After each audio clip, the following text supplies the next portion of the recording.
қанша пайыз дейді бізге. Пицца қалғаны, яғни боялғанын табыңыз дейді бізге. Мына жерде қарасақ, пицца тұр мына жерде. Пицца бізде неше бөлікке бөлінген? Бұл 5 бөлікке бөлінген міне. 1, 2, 3, 4, 5 бөлікке бөлініп тұр. Бірақ бізде пиццаның қалғанының қанша пайыз екенін сұрап тұр.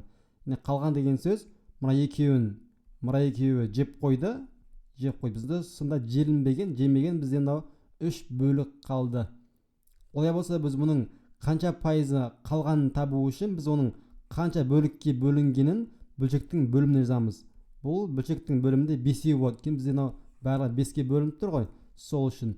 Ал бізде қалғанын сұрап тұр. Пицца боялған деген сөз, мына пицца қалып кеткен деген сөз. Қалған бізде ол 3-еу. Сонда бұл жерде 5-тен 3 бөлік болады. Бұл бөлік бойынша мына кусаққа бөлікке бөлініп тұр ғой. Сол 5-тен 3 бөлігі қалды деген сөз. Енді біз пайызын табу үшін біз бөлшекті білеміз, 100-ге көбейтіп жүреміз. 100-ге көбейткен кезде біз 5 пен 100-ді қысқартсақ болады. Мұнда 20 болады. 20-ны 3-ке көбейтеміз. Сонда ол бізде 60. Яғни бізде бұл 60% болады. Мұнда жауабын жазамыз. 60 деп енгізейік. Тексеру батырмасын басамыз. Бізге мұнда дұрыс 1,5 ұпай бізге береді. Бұл жерде тек қана бұл пицца деген нәрсе, ол сурет деген нәрсе. Мұнда шеңбір күйінше де бұл омлет дейді, мына жерде торт дейді, бисквит дейді. Міне кез келген нәрсені біз кез келген суреттерді осы бөліктер бойынша есептей беретін боламыз. Жаңа есеп басамыз. Жаңа есеп бізде қанша пайыз бисквит желінді дейді. Яғни қаншауын жеп қойдық. Біз мына жерде бір ғана кусокты жеген екенбіз. Ал бізде жалпы қанша бөлік бар екен бірінші біз тауып алайық. Мына жерде міне 1, 2, 3, 4, 5, 6, 7, 8, 9, 10. Яғни мұнда 10 кусокқа 10 бөлікке бөлінген бұл бізде бисквит қой. Олай болса біз желінді, яғни жеген бөлігі бұл бізде бір ғана бөлік желініп тұр ғой. Олай болса бізде барлығы 10, 8 жегеніміз бір ғана бөлік желініп тұр. Енді пайыз бойынша табатын болсақ, біз оны 100-ге көбейтіп жібереміз пайызын табу үшін. Ал мынада 1, 100 бен 10 қысқаратымында 10 болады. 100-ді 10-ға бөлсек 10 шығады ғой. 10-ға 1-ге көбейтсек 10-ның өзі шығады. Онда сәйкесінше ол 10%. Біз мұнда жауапқа 10% деп енгізетін боламыз. Жауапты енгіземіз. Мына 10% деп тексеру батырмасын басамыз. Бізге мына тағы да 1,5 ұпай берді. Біз жалпы 3 ұпай алдық. Мұнда біз екі есептің екеуін де дұрыс шығардық қазір біз. Жаңа есеп басамыз. Мына жерде 4 бұрыш беріліп тұр. Бұның қалғаны, яғни боялғанын табу керек біз. Біз бірінші қанша бөлікке бөлінгенін тауып алайық. 1, 2, 3, 4, 5, 6, 7, 8, 9. Бұл жерде 9 бөлікке бөлінген екен. Бізге табу керек қалғаны, яғни боялғаны. Боялып тұрған бізде бұл міне 1, 2, 3, 4, 5. 5 боялып тұр. Олай болса бізде ол барлығы 9 ғой. Оның 5 боялып тұр.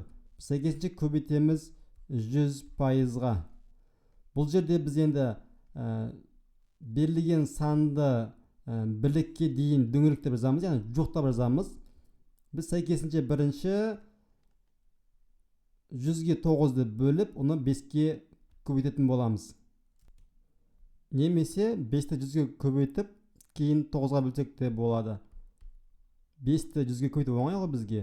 Сонда ол 500 болады, бөлеміз 9-ға.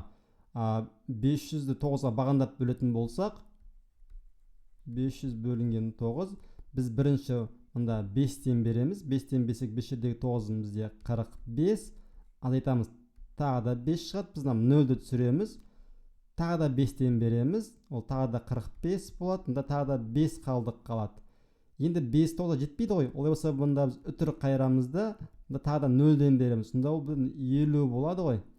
Енді үтір қайырғаннан кейін тағы да 50 шықты. Тағы да 5-тен береміз. ол тағы да 45 болады. Ал тағы да 5 деп осылай 5 шексіз кете береді. Бірақ бізге бірлік санға дейін дөңгелектеу керек бұл сан есепте бізде. Дөңгелектейтін болсақ, үтірден кейін бізде 5 тұр. Ал 5 тұратын болса, біз үтірдің алдына тұрған мына 5-ке бір сан қосып жібереміз. Сонда ол бізде 56. Дөңгелектеген кезде, жоқтаған кезде ол бізде 56 болады. Я білеміз, жоқтаған кезде 5-тен сан үлкен 6, 7 деген сында 8, 9 тұратын болса, онда біз да жоқтап қосамыз. Ал 5-тен кіші 4, 3, 2, 1 болса, онда біз мына алдына бірлік санға сан қоспаймыз. Сонда жоқтап бізде бұл 56% болады. Мұнда жауапты енгіземіз, 56% деп тексеріп басамыз. Міне бізде дұрыс деген белгі береді. Жаңа есеп басамыз. Мұнда есептер бізде осылай шексіз шыға береді. Бізде есептердің түрлері өте көп. Мына бір есеп шығарып көрейік қызық есептерден. Бізде қанша пайыз жануарлардың қаншасы емес дейді мына жерде. Тағы жаңа есеп, мына жердегі қанша пайыз жануарлардың қаншасы керек дейді. Керек деген бізде мына жануар, я. Қаншасы керек? Бізде жалпы неше жануар бар мына жерде? Бізде бір горилла бар, біреу, екеу, үшеу, төртеу, бесеу, алтау, жетеу. Бізде 7 жануар бар. 7 жануардың ішінде бізде бір ғана керек бар. Олай болса, бұл дәл алдыңғы есептер сияқты 7-ден бір ғана керек бар. Жалпы 7 жануар, оның біреу ғана керек. Онда ол 7-ден бір бөлік болады. Оны біз пайызын табу үшін сәйкесінше 100-ге көбейтіп жібереміз. Енді бізде анау бір ғой. Онда ол 100 болады. Яғни 7-мен қатсақ болғаны. Сонда 100 көбейтсек бөлеміз 7-ге. 100-ді 7-ге бөлген кезде біз бірінші нешеден береміз? Біз бірінші 1-ден береміз. Мұнда 7 болады. Азайтамыздың жерде бізде 3 қалады. 0-ді түсіреміз. Сонда 30. Біз мына жерде 4-тен береміз. Сонда ол мұнда 28. 2 қалдық қалады. Одан кейін біз мына жерде үтір қойып, мұнда 0-ден береміз. Сәйкесінше біз мына жерде 2-ден береміз.